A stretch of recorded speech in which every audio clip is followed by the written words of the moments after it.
Thank you to the Wellesley College Blue Notes. What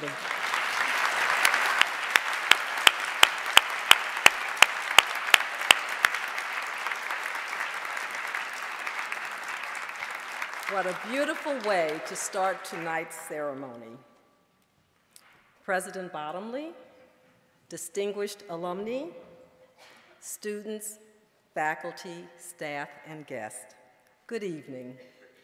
I am Karen Williamson, president of the Wellesley College Alumni Association, and it is my great pleasure to welcome you and to thank you for coming to the 2015 Alumni Achievement Awards program. The awards were established by the Alumni Association in 1970 to recognize the outstanding accomplishments of Wellesley graduates, and they remain the highest honor that Wellesley bestows. The tradition of the awards is continued thanks to the commitment and dedication of the Alumni Achievement Awards Committee. The committee is charged with the daunting task of selecting from amongst Wellesley's remarkable alumni body a few individuals who have brought particular honor to themselves and to the college through demonstrated excellence in their chosen fields of endeavor. Committee members meet throughout the year carefully reading thousands of pages of information about the nominees' work and professional achievements. We extend our heartfelt thanks to this committee for the dedication and care they take in selecting the honorees each year. Let me introduce these remarkable volunteers, and I ask that you please hold your applause until the end. Committee Chair Charlene Morrell Smith, class of 1973, Beth Bernhardt, class of 1979, Terry Ramos, class of 1993, Jamie Scarborough, class of 1987, Sarah Wall Randall, class of 1997, Karen Whitley, class of 1990. Unfortunately, one member of the committee, Julie Ing Stern, class of 1983, is unable to join us tonight.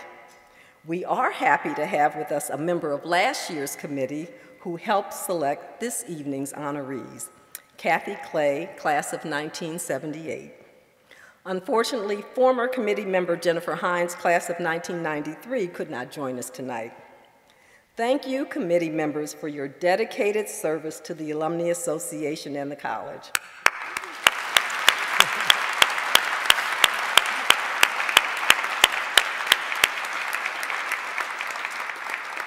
I would also like to recognize a past Achievement Award recipient who has joined us for tonight's festivities. And I can't see, but Susan McGee Bailey, class of 1963, who was a recipient in 2012. Are you there?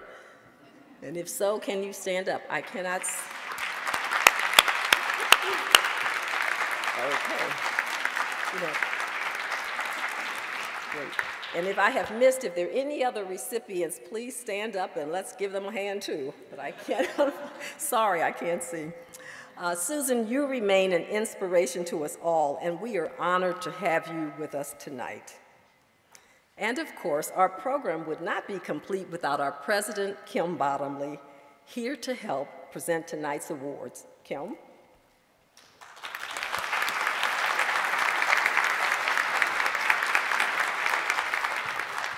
Thank you. As Karen mentioned, for 46 years, the Alumni Association has kept the tradition of honoring the outstanding accomplishments of Wellesley alumni in a wide range of fields.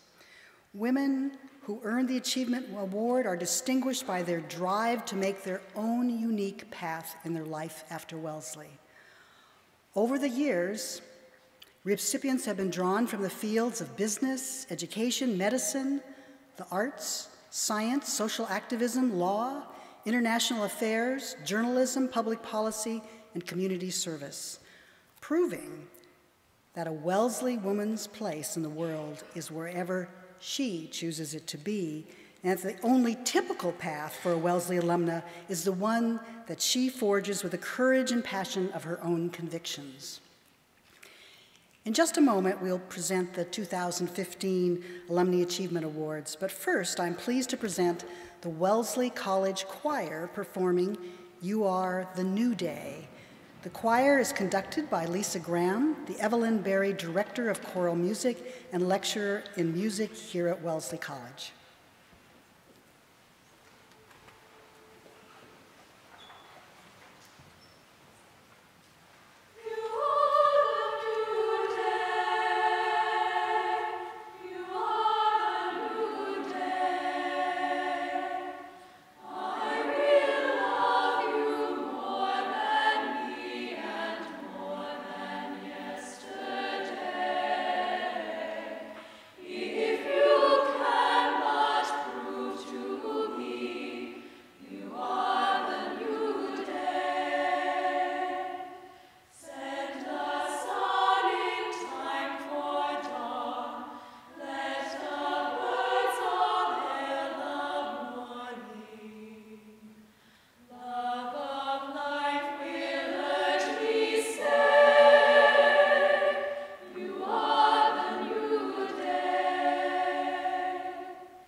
Thank you, choir.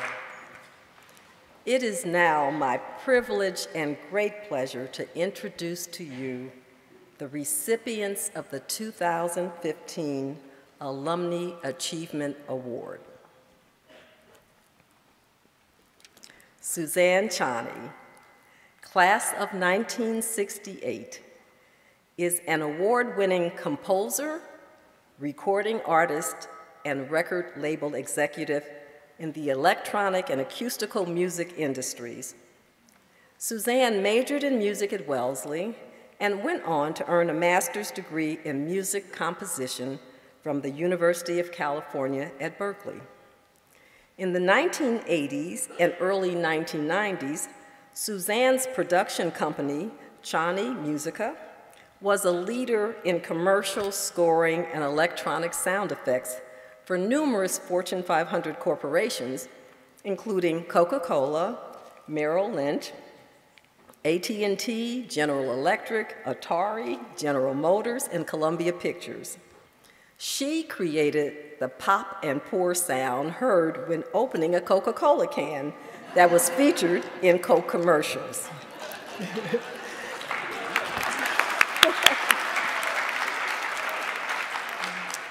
Suzanne's ability to replicate everyday sounds enabled her to stand out from the crowd.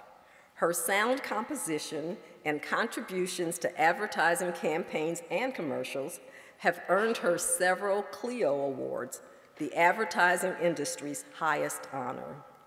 In the 1990s, Suzanne rededicated her career to composing, recording, and performing New Age genre music in venues throughout the United States, Europe, South America, and Asia.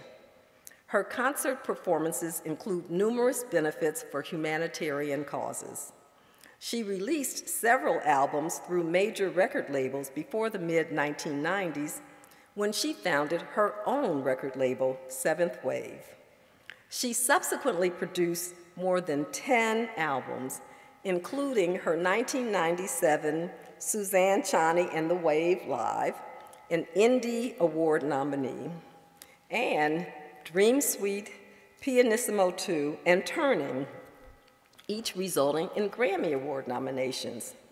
Ciani was also nominated for 2 other Grammy Awards for her albums, Neverland and Hotel Luna. In 1986 and 2001, she produced film scores for documentaries on Mother Teresa. Overall, Suzanne's many recognitions include 5 Grammy nominations, 3 Indie nominations, and 1 award for Best New Age Album, and Keyboard Magazine's New Age Keyboardist of the Year. A pioneer in her field, Suzanne's accomplishments range from being the first female hired to score a major Hollywood film, The Incredible Shrinking Woman, to being one of the top sound designers in the United States. Her work as a synthesizer on the 1981 Golden Globe Award-winning Best Original Song, Fame, as well as her work on the platinum-selling Star Wars disco album, earned her induction into the Keyboard Music Hall of Fame. Suzanne also worked for the pinball industry. She created sound designs and was the first human female voice used in the Xenon game. For this, Suzanne was inducted into the Pinball Expo Hall of Fame. Suzanne and Kim, please join me at the podium.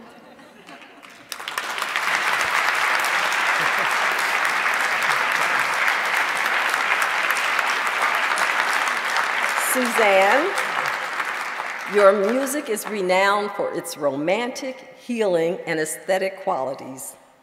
You were one of the first and most prolific electronic composers with an ability to embrace new technologies to create art.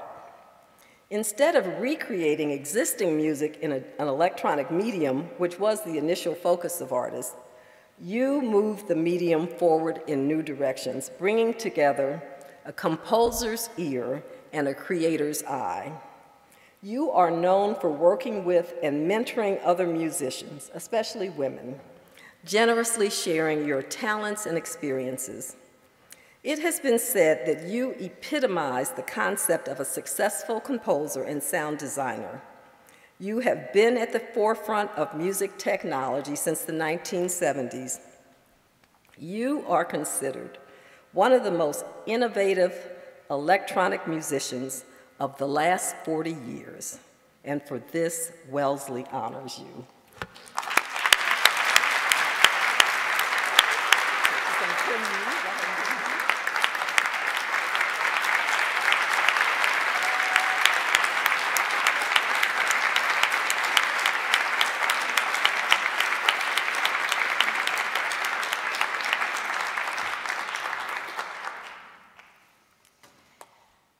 What a privilege it is for me to be honored by Wellesley College and to receive this Alumnae Achievement Award tonight. Thank you to President Kim Bottomley and to Karen Williamson. Thank you all for coming this evening, for sharing this time with me. Especially thank you to my 4 sisters who are here tonight, correct?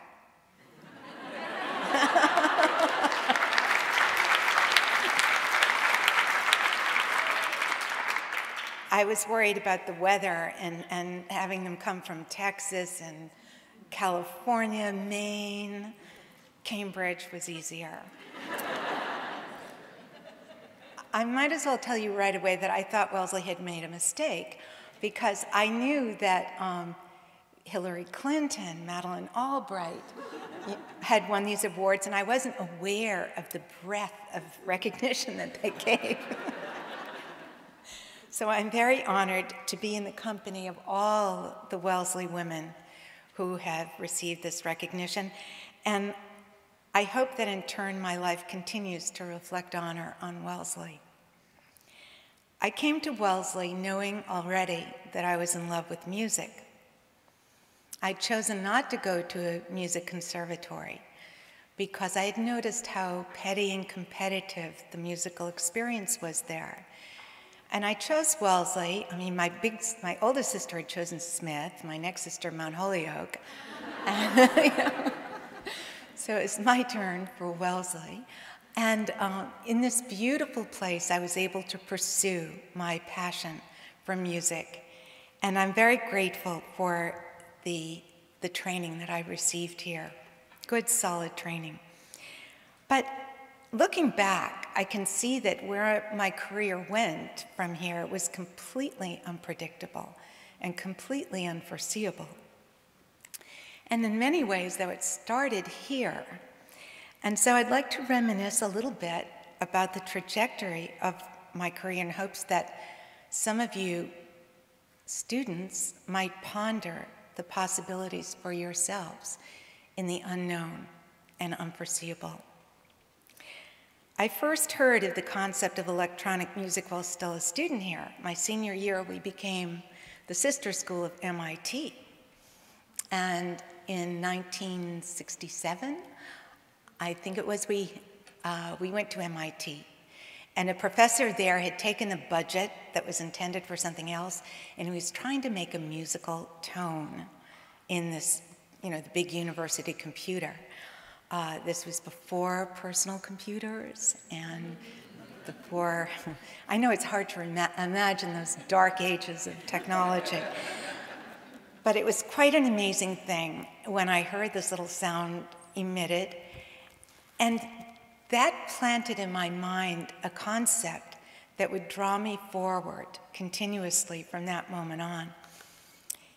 It wasn't until after graduation here, when I had to face the reality of integrating into real life and making money, and I thought, oh my gosh, being a composer just doesn't look very promising. And so I decided to go to law school.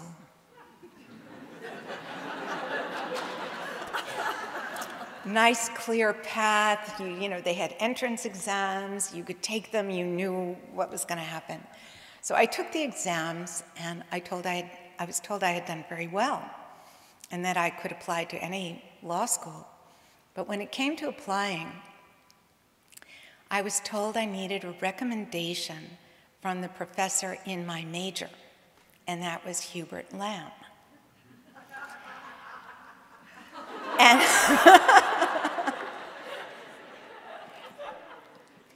And Hubert said, I'm not going to recommend you for law school.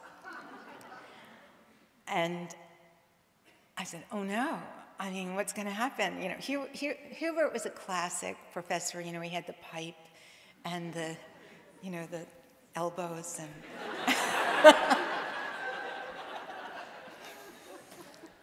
he was wonderful. And I was in despair. And one day I reached into my mail cubicle and I pulled out an official letter. And there it said that I had received a paid fellowship to the University of California at Berkeley. I had never heard of Berkeley.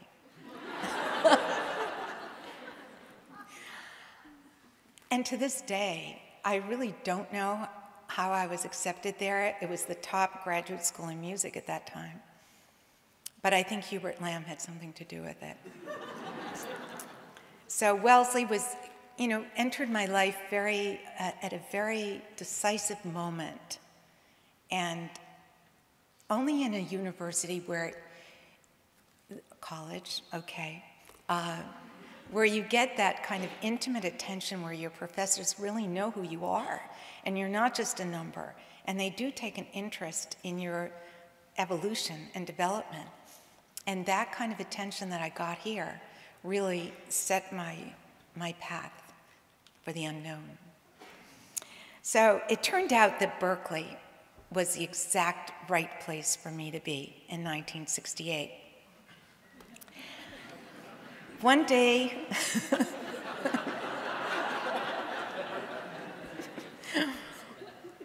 and I still remember it.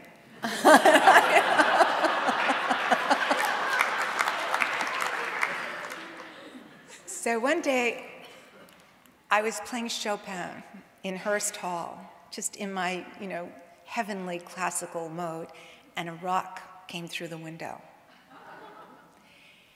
And nothing was ever the same after that.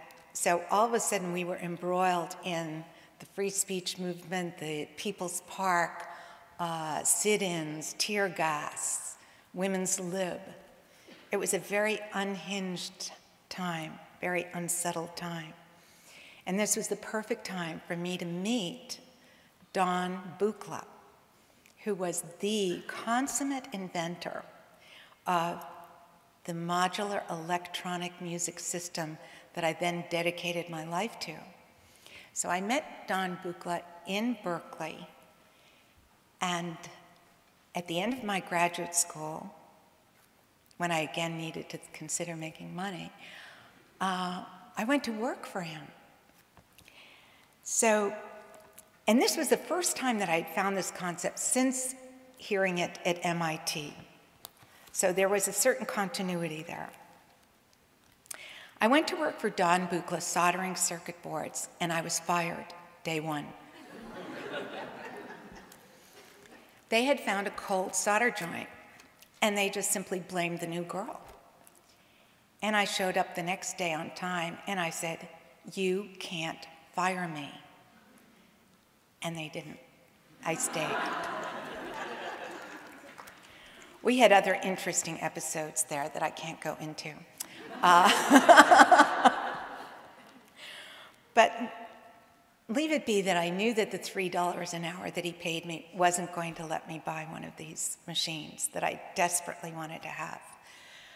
And so when a friend of a friend offered me the chance to do a job for Macy's, to do 10 commercials for Christmas, I leapt at the chance.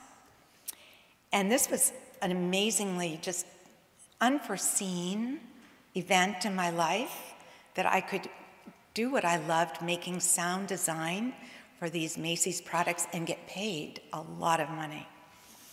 And so I continued with my commercials. I bought a Buchla. My work led me to Los Angeles. I went to LA, and I was the hot kid on the block.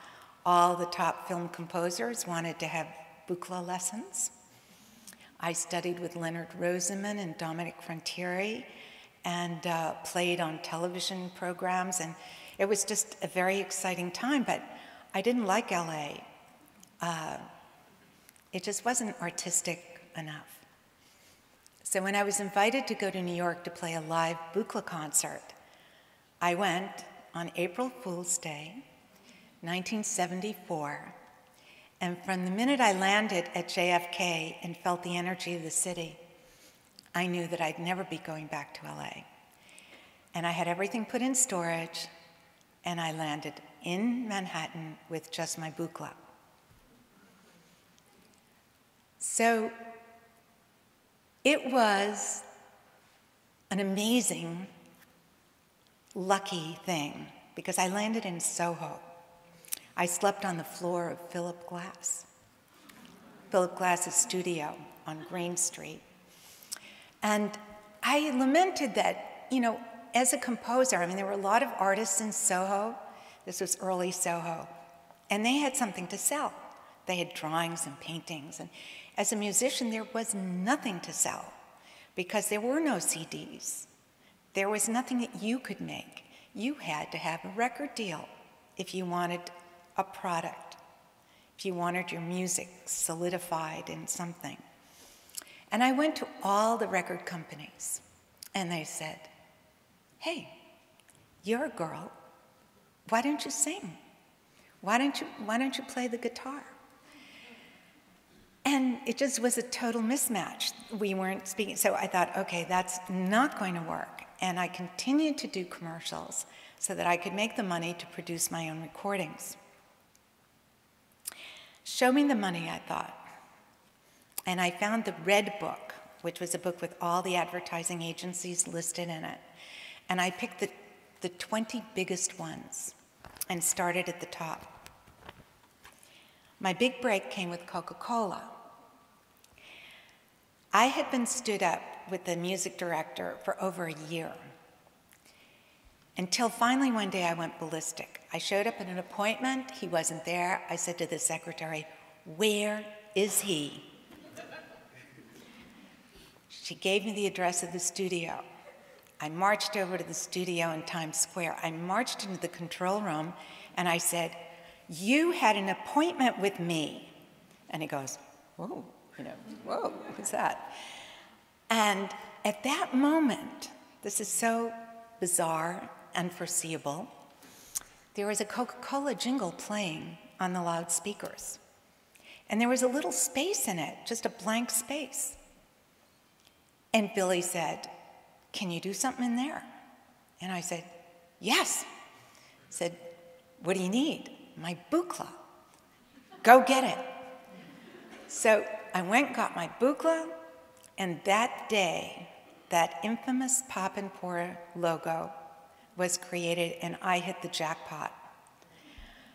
That was a big turning point in the next stage of my life, which is that I could start my own company. So I started Ciani Musica because I wanted to have more control over the use of technology. I was doing session work, showing up and playing in other people's productions, and they didn't understand how to use electronics. So I started Ciani Musica, and we became the #1 high-tech music production company in New York. And I ran this business like a cross between an Italian family and an emergency room.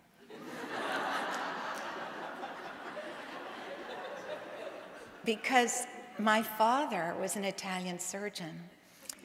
And, and that was the only business model I knew. But with the great success that we had, the press adored me. I was the girl with the wires, who did logos and sound design for Fortune 500 companies, Hollywood films, pinball machines. But my vision went beyond that. I really was still a composer, longing to make my art music. And since no record label still was interested, I decided to self-produce my recordings, which were very, very expensive, because technology at that time was just, what's the word? They were just way beyond in magnitudes of expense. For instance, I told a little story today. In my studio, I had a machine called a synclavier, and I needed 10 megabytes of memory, of RAM. And I had to get a bank loan of $50,000 to get 10 megabytes of RAM. That just gives you a little context for how expensive it was today, then, not today. My first album, 7 Waves, took 2 years to produce.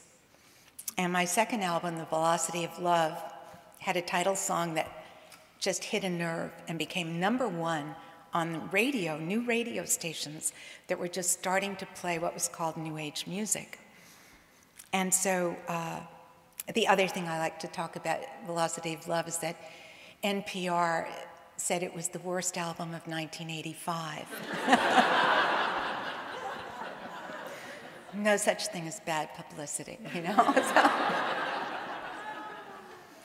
And I just noted that the critic didn't understand my feminine voice, my feminine approach to this music.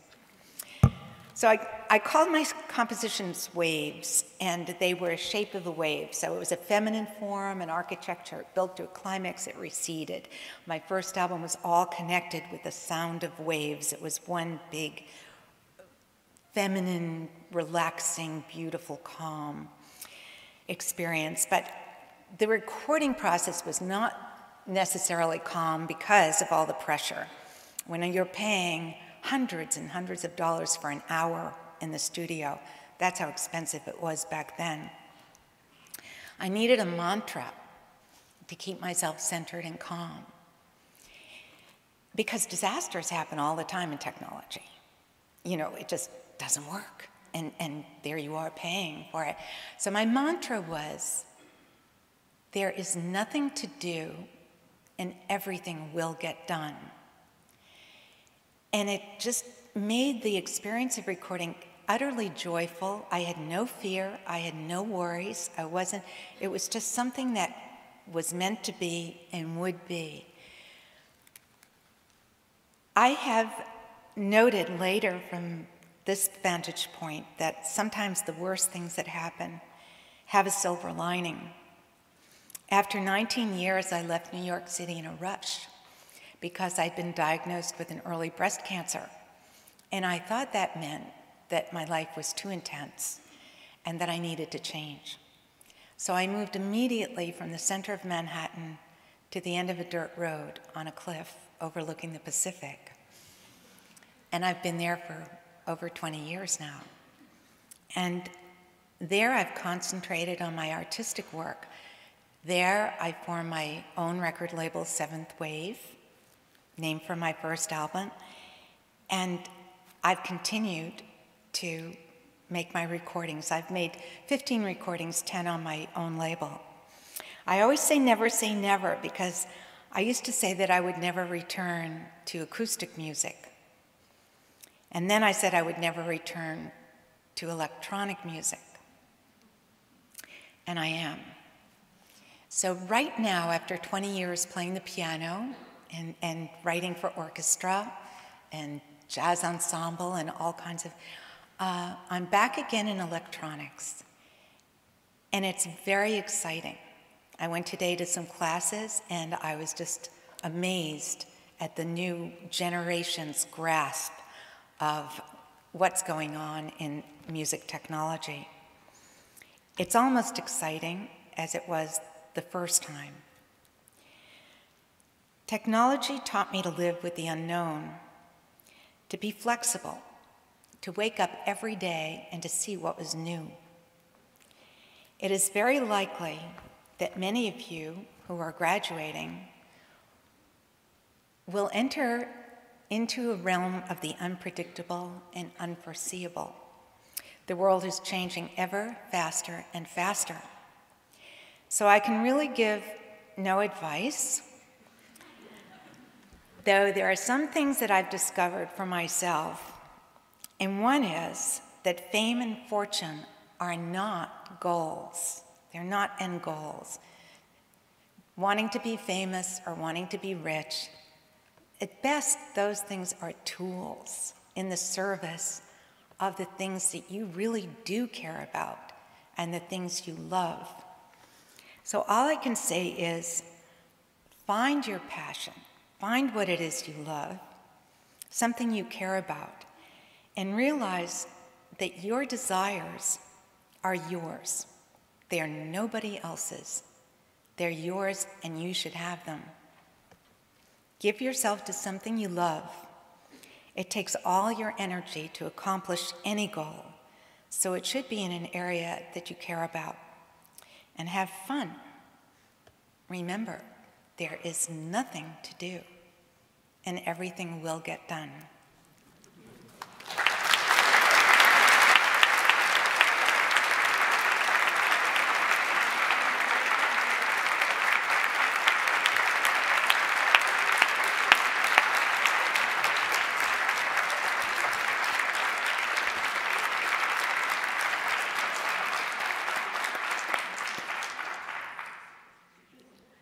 Jean Kilbourne, class of 1964, is a leader in the contemporary feminist activist movement. She was an English major at Wellesley and earned a master's and doctorate in education from Boston University.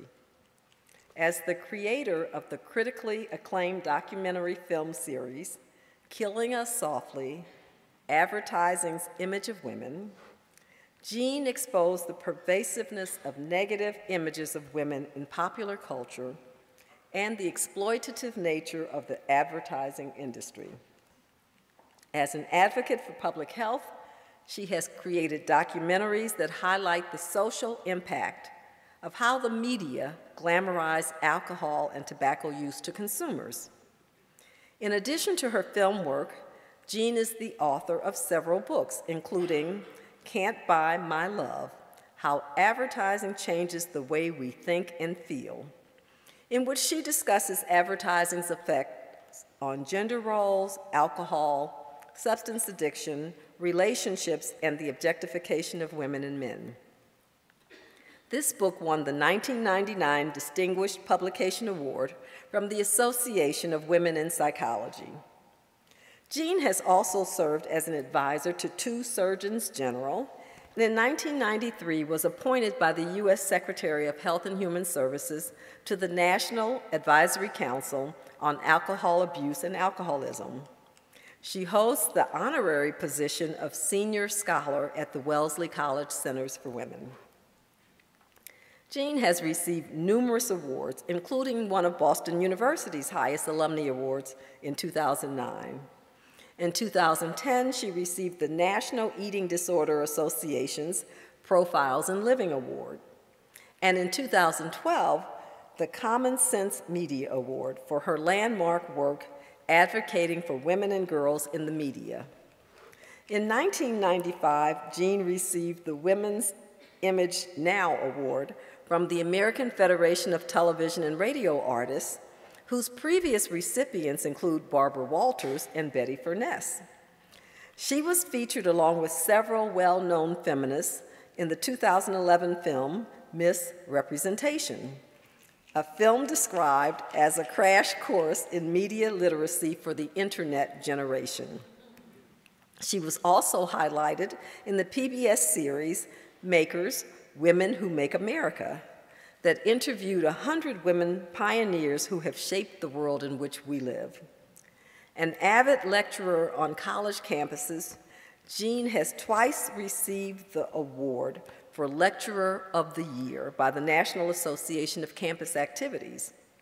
And the New York Times Magazine has recognized her as one of the 3 most popular speakers on college campuses. Jean and Kim, please join me at the podium.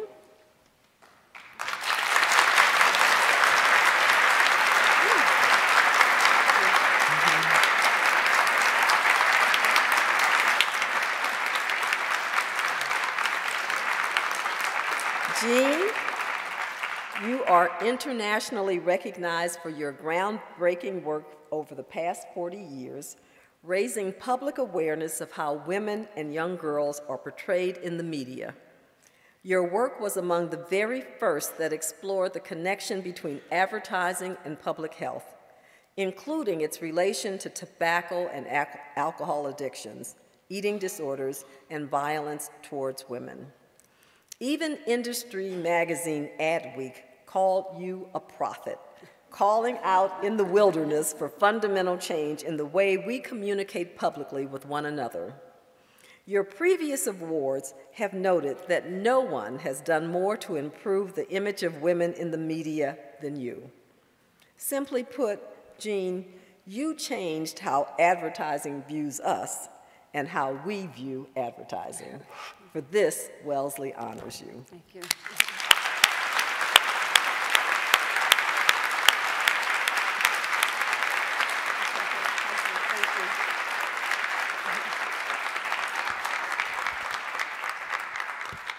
Thank you so much, President Bottomley, Karen Williamson, members of the Alumni Achievement Awards Committee, the Alumni Association. Thank you to the Blue Notes and to the Wellesley College Choir for the beautiful music, wonderful music. Thank you so much. And congratulations, Nancy and Suzanne. Suzanne, you're a hard act to follow. Congratulations. Of all the gifts that Wellesley has given me, the greatest are the lifelong friendships I made here. And I'm so grateful to these friends and to all my Wellesley classmates, those who are here tonight and those who couldn't be. We have a great class, and the Wellesley network is a strong one. I've attended every single reunion, and I heartily recommend this. Reunions are fascinating, and they get much better over time as we care less about impressing each other and more about sharing the truth of our lives. I also want to acknowledge my other friends who are here, including those from the Wellesley Centers for Women, where I've had an honorary position for many years. The work of Jean Baker Miller and her colleagues has been especially important to me, and I was very lucky to have had Jean as a friend and as a mentor. The greatest blessing of my life is my daughter, Claudia, who was born when I was 44. When she was 1, I had the great good fortune to hire Tisa Gomes, a young Brazilian woman, to be her nanny. Tisa held this position for over 12 years. She also managed to go back to school, and in 1998, she graduated as a Davis Scholar from Wellesley.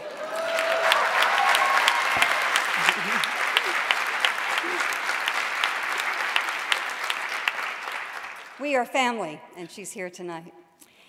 This award means so much to me. About 50 years ago, I received my diploma on this stage. I doubt that anyone at that time would have expected me to be here. It hasn't been a bright, straight highway by a long shot. It's been rather a very crooked path with a lot of blind alleys and seemingly random detours. I arrived at Wellesley in 1960 at the age of 17 with a very generous scholarship. And I'll always be grateful to Wellesley for that, and to the Student Aid Society as well. As was true, I'm sure, for most of you, I'd had straight A's my whole life, so I was stunned when I got a D on my first paper. I'd chosen a topic that was too broad, and the teacher commented, "When I send you out to shoot a rabbit, don't bring back a half-dead elephant and expect compliments." Can I get some water? Can I get some water? I was a mediocre student, especially during the first years. Thank you so much. I rarely spoke in class. Things improved when I got to take courses that I was passionate about. I wrote a novella as an independent study with the writer May Sarton. I got an A on an autobiography I wrote for a seminar in psychology. It'd be a little sad to get less than an A on your autobiography, but that's another story. But the professor, Thelma Alper, also suggested that I get some therapy. It was a good suggestion, but one I didn't act on for several years. My classmates and I were here on the very cusp of change. I mean, really, we had to wear skirts to our seated dinners. We had a curfew. Boys were allowed in our rooms only for 2 hours on Sunday afternoon. We had to keep the door open and always have 3 feet on the floor. Of course, these policies meant that no Wellesley girl ever had sex. And to this day, some of us can only do it with 3 feet on the floor.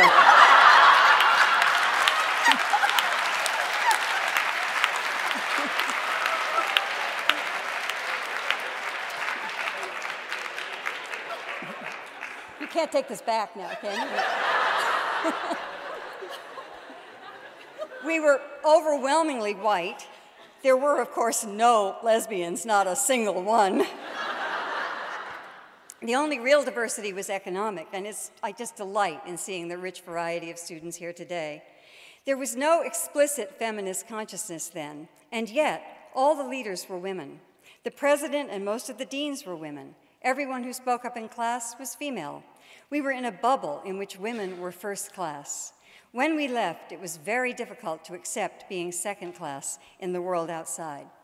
My classmates and I had grown up in a world in which there were no female police officers or firefighters or bus drivers, and only a tiny number of lawyers, doctors, businesswomen, politicians. All the women's magazines were published and edited by men. Not only was abortion illegal, birth control was illegal, and we may be heading back in that direction now.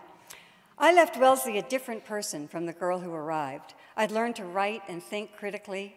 I'd learned about the subconscious, which would prove to be vitally important to me, both personally and professionally, since my work is ultimately about making unconscious messages conscious. To my family's absolute horror, I'd become a Democrat. They still can't get over it. And I was a feminist, even if I didn't know it at the time.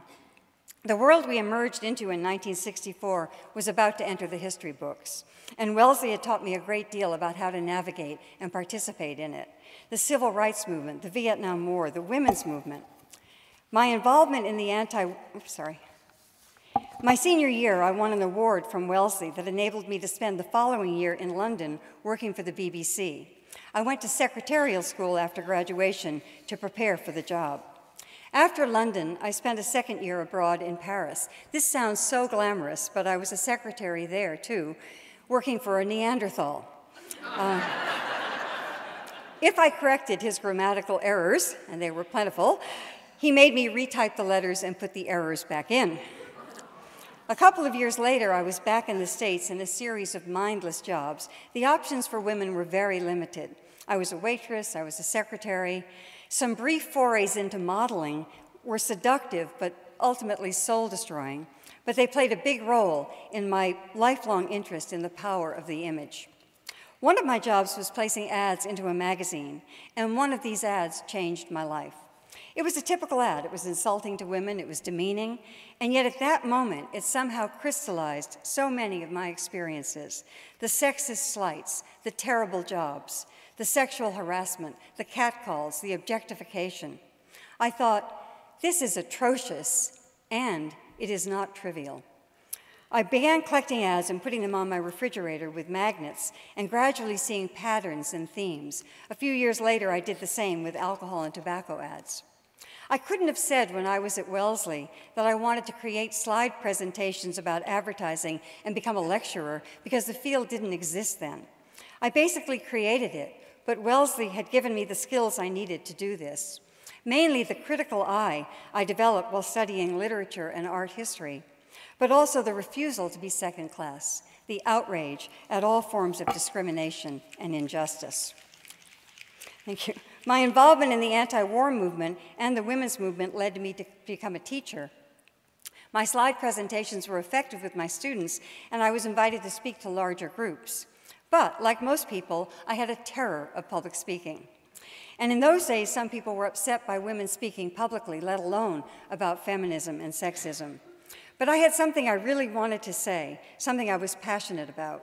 As Eleanor Roosevelt said, you gain strength, courage, and confidence by every experience in which you really stop to look fear in the face. You must do the thing you think you cannot do. And so I did it, even though I had to stand behind a podium because my knees were shaking so much. In 1968, the poet Muriel Rukeyser said, "What would happen if one woman told the truth about her life? The world would split open." A huge part of the sea change that happened around that time was that women did start to tell the truth about our lives. We dragged all kinds of things into the light: sexual assault, domestic violence, addiction, the complexity of our own sexuality, and the world did split open. And now men are freer to tell the truth too, and people of color, and gay men, and lesbians, and transgendered people. We still have a long way to go, but you cannot imagine the silence about all of these issues not that long ago. The silence and the shame. When my daughter was about 11, I said to her, "You know that voice in your head that says, 'You're so stupid, you're so dumb, why did you do that?' And she looked at me in astonishment and said, 'No, Mommy, the voice in my head is my friend.'" I cried, of course. Even at that stage of my life, I couldn't imagine it. A friend of mine just published a book called "The Bitch in Your Head." And more of us can no doubt relate to this. So much of this critical voice, especially the harsh critiques of our appearance and our bodies, comes from advertising. And so much depends upon changing this voice, stopping the negative self-talk, the bullying of ourselves. It's so important to be kind to ourselves and to each other. I was in more trouble than I knew when I arrived at Wellesley. My mother had died when I was 9. My father, a hero who fought on the front lines in the Second World War, suffered from unrecognized PTSD, as did so many of those brave men. My 3 brothers and I more or less raised ourselves. I was extremely independent, but I was also reeling from the effort of keeping grief and loneliness at bay. I suffered from bouts of depression that I attempted to treat with alcohol and cigarettes. Had other drugs been widely available, I'm sure I would have used them too. There wasn't much help at Wellesley in those days, or much recognition of these issues in the wider culture. But certainly there is today. In my mid-20s, I finally got the help I needed. A few years later, I quit drinking and broke the chain of a disease that had devastated my family for generations. This choice changed a legacy of despair to a legacy of hope. Had I not done that, I certainly wouldn't be on this stage tonight. I very much doubt that I would be alive. So I want to end by directly addressing those students who identify with this part of my story. I also want to address my 18-year-old self. Could anyone have said something to her then that would make a difference? I don't know, but let me try.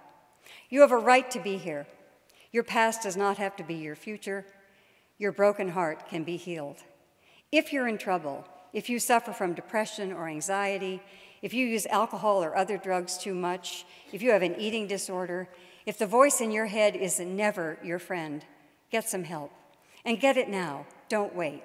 In Mary Oliver's words, this is your one wild and precious life. Take advantage of all that Wellesley has to offer. Let yourself become the person you are meant to be. And someday, to your amazement and against all odds, you might well be standing on this stage. Thank you very much.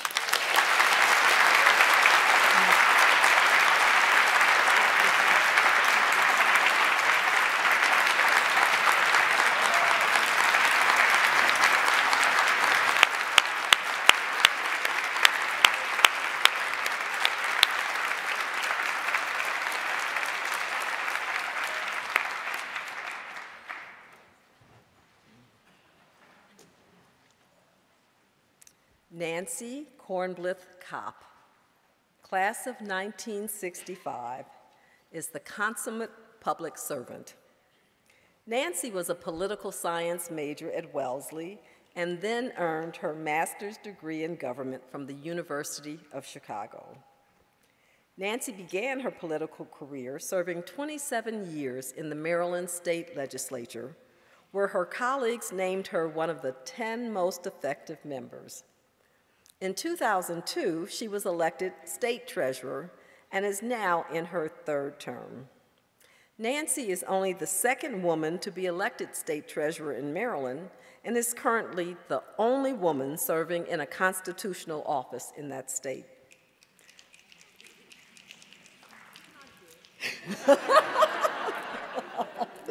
Among her many accomplishments, Nancy is credited with playing a leading role in Maryland, consistently maintaining its prestigious AAA bond rating by the 3 national rating agencies. And she is credited with leading the state's retirement and pension system through the recession when a series of bad legislative decisions created a significant unfunded liability. She also sits on the 3-member Board of Public Works, which approves all state contracts, and she chairs numerous state financial planning committees. Nancy's leadership and effectiveness is also well established nationally. She was a recipient of the Jesse M. Unruh Award. All right, Jesse, it's okay, yes.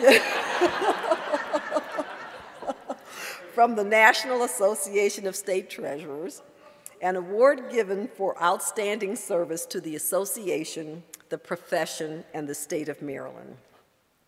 In recognition of her longstanding commitment to education, President Bill Clinton appointed Nancy to serve from 1998 to 2002 on the National Assessment Governing Board, the entity that gives the nation a report card for its educational programs and initiatives. She is also the founder of the Women's Legislators of Maryland, where she advocates for female leadership in the legislature. In 2012, Nancy was inducted into the Maryland Women's Hall of Fame for her leadership and championing of pension and savings planning for the state of Maryland. Recognizing her distinguished career in finance and budgeting in 2014, the Financial Accounting Foundation appointed Nancy to its Board of Trustees. The Financial Accounting Foundation is the independent private sector organization responsible for the oversight of accounting standards for the private and public sectors.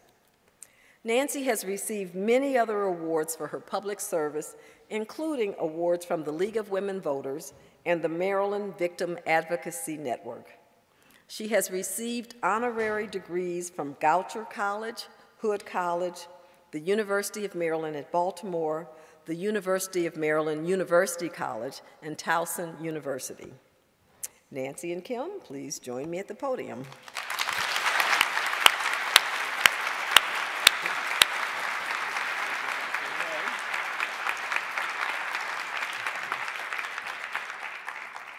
Nancy, it has been said that for over 4 decades, you have been a pillar of strength in Maryland's state government, bringing humanity, integrity, and a keen intellect to Maryland politics, and earning the highest respect from both parties.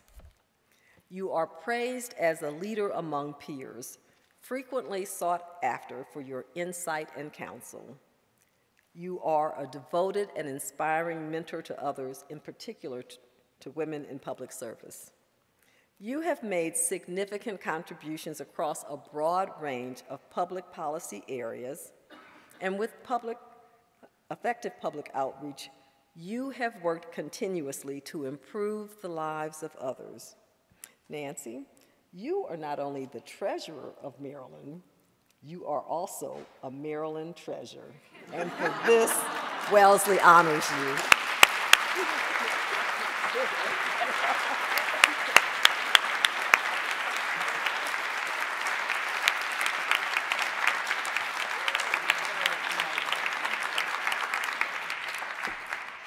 Thank you.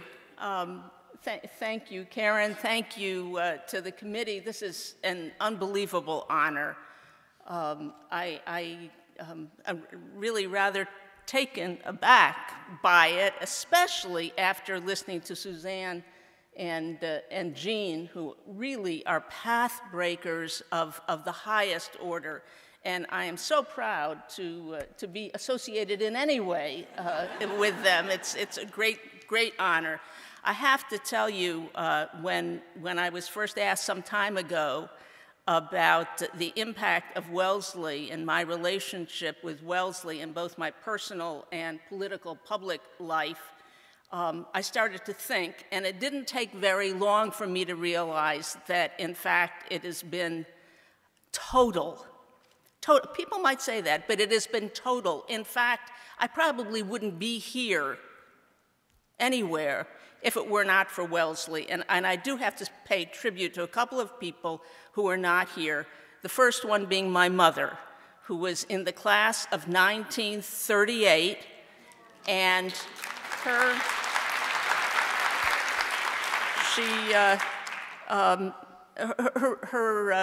roommate in her freshman year introduced her to a fellow who was going to MIT from Chicago.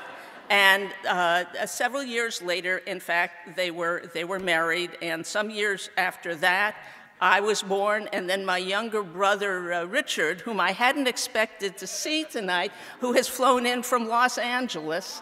And I just really, so, Wellesley, without Wellesley, we wouldn't be here or who knows? That's a major philosophical, theological question. But whatever. 4 years before my mother, 2 young women from California came to Wellesley, the class of 1934, Violet Gang and Hermione Kopp.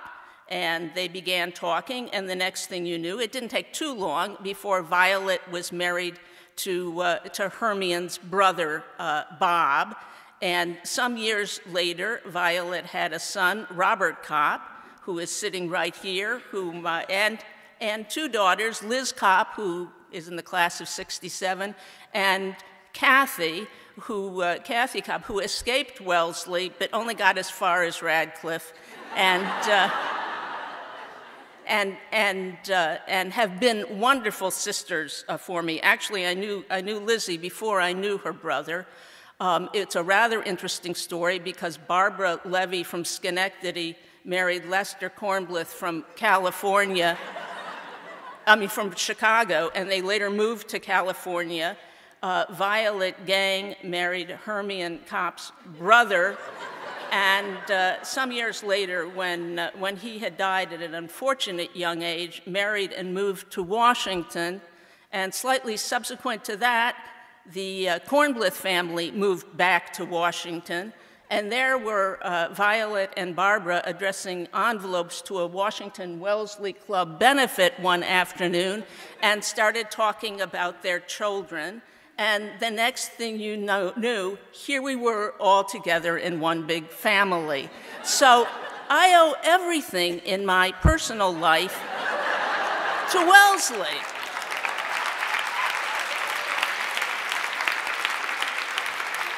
It is totally amazing. I want to introduce one more person, my son Bob, who is sitting here, who would clearly not exist if it were not for Wellesley.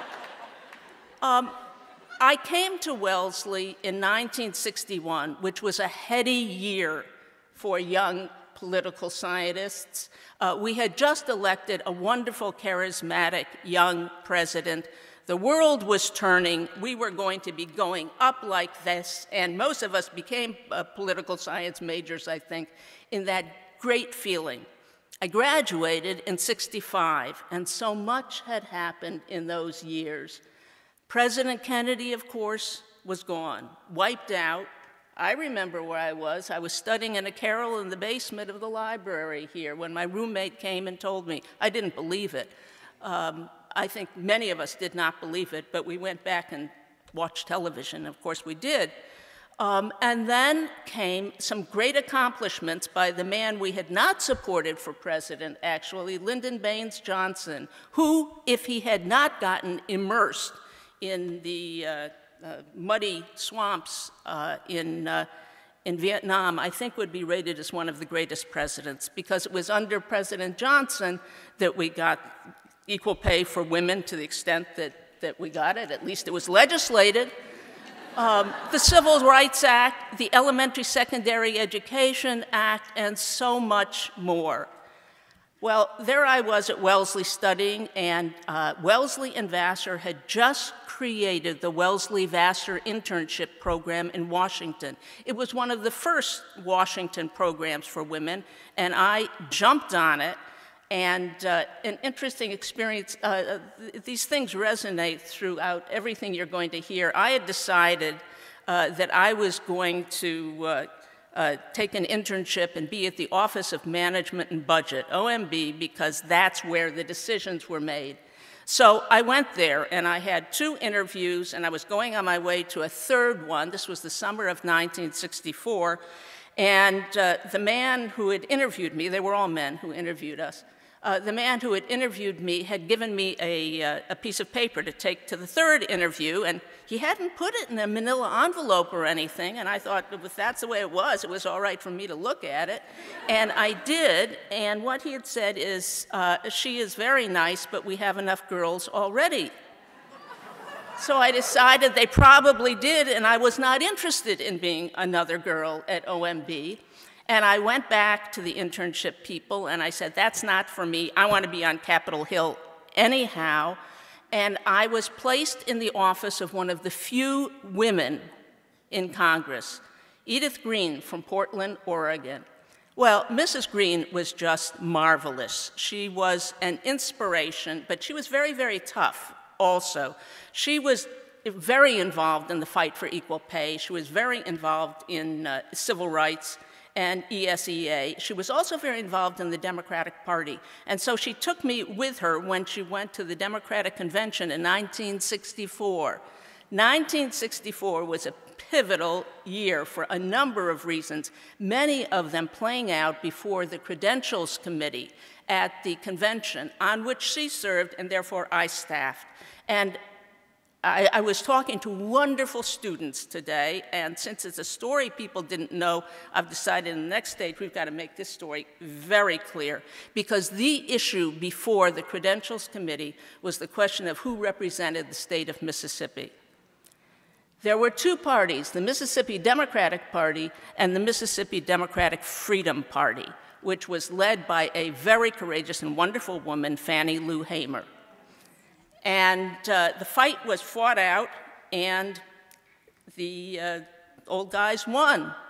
And there was a walkout. And I was so proud that Mrs. Green, whom I had supported, in fact stood with the Mississippi Freedom Democratic Party. Well, those were heady times, and I decided I was in politics, and politics was wonderful. I came back to Wellesley and realized, however, that wasn't for me at all. I was born to be a philosopher. So, who knew, right? So I graduated and I went to the University of Chicago and had a wonderful time studying philosophy, and I knew that that was what I was going to do for the rest of my life. Does this sound familiar? I knew that was what I was going to do for the rest of my life, and I was writing a PhD dissertation.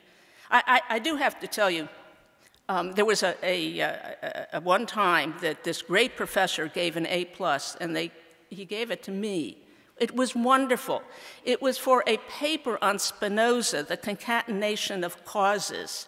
It was actually, he didn't know, but it was a sort of retread of a paper that I had done at Wellesley. I didn't get anything like an A+ at Wellesley on that or anything else. But we married, and I came to Washington, and I realized that even though I was going to be the person to write the analysis of Aristotle's Politics after 2,400 years of it not being done, I did not have the self-discipline to finish my dissertation. So I had to look around for something else to do. And I went back to Mrs. Green's office on Capitol Hill, where the Wellesley Vassar internship had first placed me. And I worked for Mrs. Green again in these wonderful times for another year when her chief of staff, who was in the Montgomery County, my county's Democratic Party, came to me and said, no, the state legislature, the Montgomery County delegation to Annapolis, is looking for a professional staff person. They've never had a person like that before, and you should do this. And I said, no. I'm going to spend the rest of my life on Capitol Hill, and maybe I'll write Aristotle in the side. But this is where I belong, and this is what I am going to do. But in fact, he was very persuasive. Despite the fact that the only course I had at Wellesley that I really thought was terribly boring was state and local government. So I went to the legislative staff, and after 4 years on the legislative staff, decided, well, I love this, I can do it. The one thing I knew for sure, at Wellesley, after Wellesley, the one thing I really didn't like to do was to put myself forward. I was a great staff person, and I never was going to run for anything because it was just, you have to go and say, hi, I'm Nancy. I'm running for the House. Neria, does this sound familiar? I'm running for the legislature, and I'd like your support. And it just didn't come naturally. There are some people to whom it does. And so I decided, sort of like a Wellesley grad, I guess, it doesn't come naturally. It's something no one expects me to do, so I guess I'll try it. And I ran, and I got elected. And I have spent today meeting wonderful students and trying to convince them, but you don't have to be young to run. Everybody who, as Aristotle would say, is not an idiot, that is, goes off on his own, is a member of a community.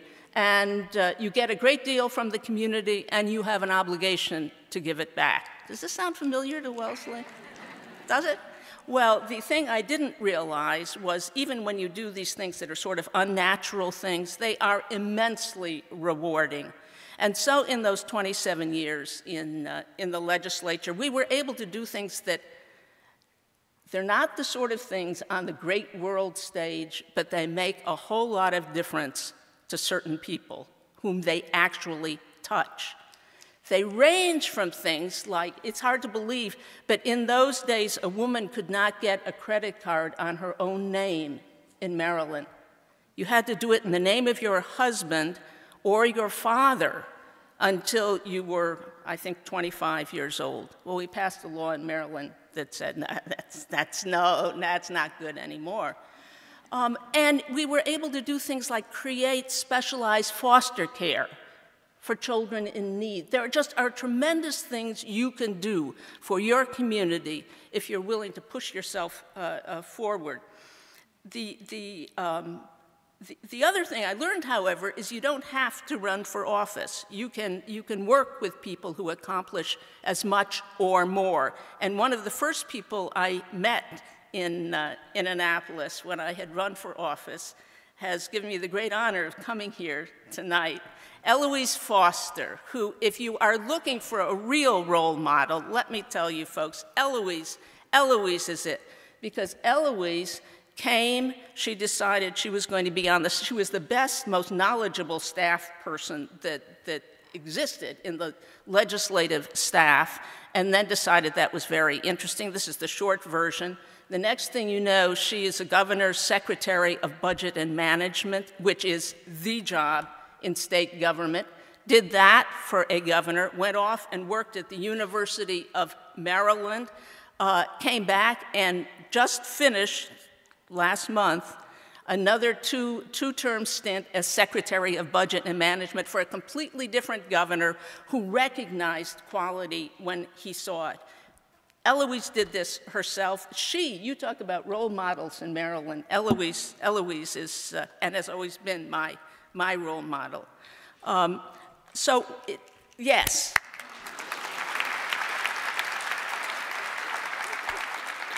You embarrass me, I embarrass you. It's a trade. But the thing that I learned is that every day is new. We heard about a new day. Every day is new, and every day is a fresh opportunity, not only to serve, but to be rewarded by serving and by learning. And none of this would have happened, just like in my private, this would not have happened without Wellesley, without the education, without the grounding, and without the mutual support. So when I decided to become state treasurer, and that's a long story, and it certainly came as a surprise to me, I was going to be an academician, I was going to be on Capitol Hill, I was going to be a legislator, and next thing you know, I am was then one of the few women state treasurers, and I noticed as I walked in, you won't often have this. Two of the very small number of state treasurers last year were actually Wellesley graduates. Neria Douglas from the state of Maine is sitting back there, and what an honor it is that she is here, just to show you what great Wellesley women can do. The problem, and I spent today, and I hope you will help me, talking to other students and other folks. The problem is, as Karen said, I am at the moment the only woman in constitutional office. It doesn't mean the other offices aren't constitutional, but these are the top state offices, the only one in Maryland, and there's too precious few around our nation. It's a real problem.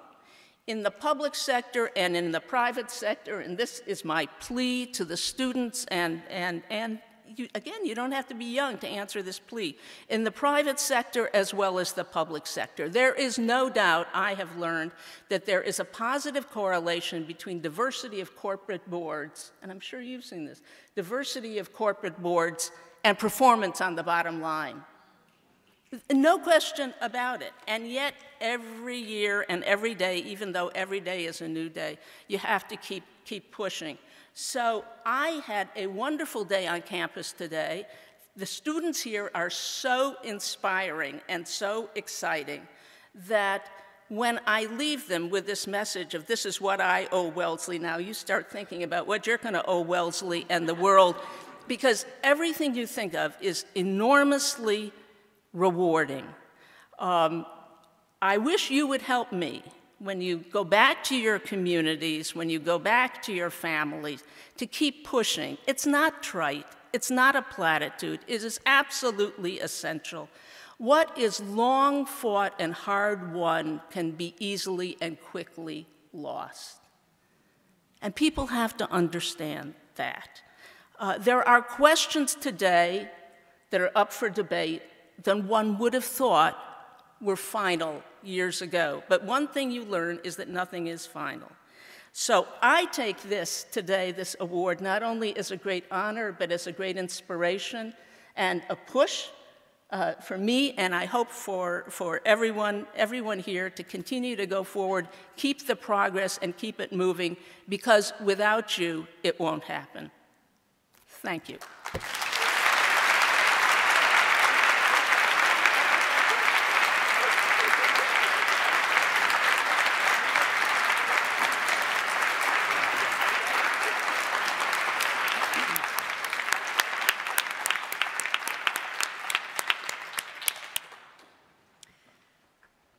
Every year, we marvel at the talent, drive, and dedication of the Achievement Award recipients. It's really quite amazing for me particularly, because I get to hear all of them.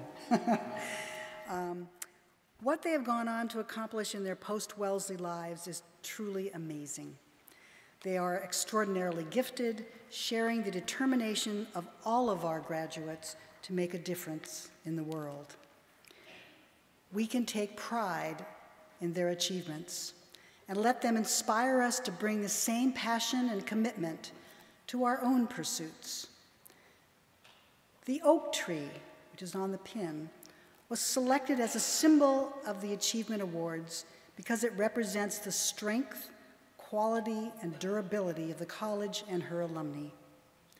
The acorn, also represented on the pin, reminds us of our own potential to turn the personal privilege of our time at Wellesley into a catalyst for a life of purpose, meaning, and positive difference in the lives of others. Karen, just join me.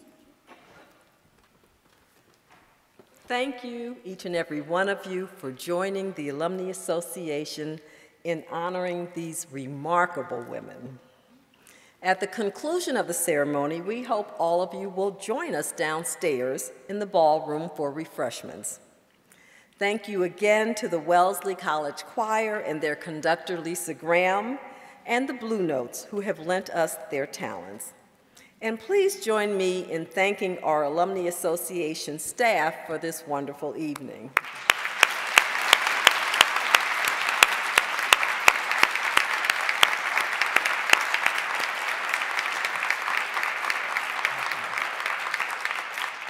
I'd now like to ask you to please rise as the choir leads us in singing to Alma Mater. The lyrics are in the middle of your program.